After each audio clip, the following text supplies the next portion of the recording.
Hi guys, কেমন আছো তোমরা সবাই? আমি আবার একটা নিউ মিনি ব্লগ নিয়ে ফিরে এসেছি। তো আজকের এই মিনি ব্লগটা রাস্তা থেকে স্টার্ট হচ্ছে, তার কারণ অনেক তাড়াহুড়ো করে বেরিয়েছি, সেই জন্য রাস্তা থেকে স্টার্ট করছি। আর রাস্তায় এখানে এসে দাঁড়াতে হয়েছে, দেখো এখনও পর্যন্ত গেট বন্ধ। এখানে মিনিমাম আমরা প্রায় অনেকক্ষণ দাঁড়িয়েছি। আর আকাশটা দেখো কী ভালো লাগছে, তাই তোমাদের সাথে একটু শেয়ার করে নিলাম কেমন লাগছে। আর ও হ্যাঁ, বলে দিচ্ছি আমি কোথায় এসেছি।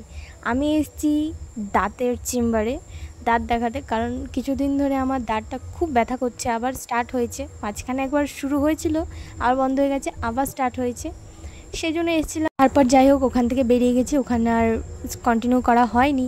এখানে এসে ওদের একটু কাজ ছিল, ওখানে কাজ করে নিয়েছি বাজার। আর এখানে আকাশের অবস্থা দেখো, ওই সাইডে মেঘ আছে আর এই জায়গাটাতে মেঘ নেই। মানে আমি এটাই বুঝতে পারলাম না, মানে ওই সাইডে মেঘ আছে, ওই সাইডে একদম পুরো কালো করে এসছে, হয়তো ক্যামেরা বোঝা যাচ্ছে না, বাট এই সাইডে কোনো মেঘ নেই। বুঝতে পারলাম না এটা কী হচ্ছে। যাই হোক এখানে দাঁড়িয়েছি এবার টোটোর জন্য, টোটো আসবে তারপর যাবো। আর এই দেখো আমার ওষুধ, এগুলো ওষুধ দিয়েছে আমাকে খাওয়ার জন্য। তারপর 3 দিন পরে চেক আপে যেতে বলেছে আবার। যাই হোক কী করবো, এখন আর এগুলো খেতেই হবে, যেহেতু দাঁতের ব্যথা। আবার যেন স্টার্ট না হয়, আবার যেন কোনো প্রবলেম না হয়, সেই জন্য আমাকে আবার দেখাতে হবে। তারপর চলে এসেছি খেতে। এখানে মাছের ঝোল, ভেন্ডি আর কাঁকরোল ভাজি করেছে। তো বেশি কথা না বাড়িয়ে এবার খাওয়া যাক, দেখা হচ্ছে নেক্সট ব্লগে।